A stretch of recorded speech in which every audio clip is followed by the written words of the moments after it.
Hello mga mamis, bale itong cake na gagawin ko petite size lang ito.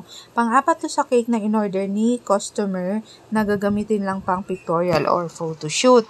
So ang sample inspo nito bali pastel color siya.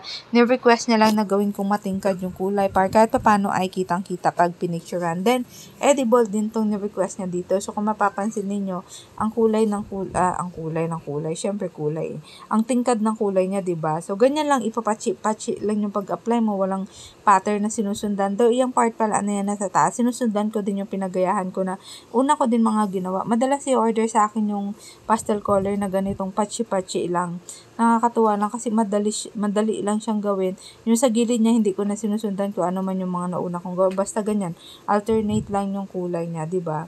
Ang size nga pala nito na kinalabasan nasa 4x3.5, ganyan siya. Medyo cute, mataas tignan kapag nyo sa mga maliliit na diameter na cake kasi nagmumukhang mataas siya tignan, diba? So, wala pa din tong dedication na pinagawa ni customer. Basta ang important lang ay makulay siya. Hindi ko na din to nilagyan ng mga dowel support kasi yung 4 wheels niya naman, though slightly malayo pa din, mas kampante naman ako na makakarating siya ng maayos. Tapos yan nga, walang dedication, nilagyan ko lang siya ng dragis sa ibabaw.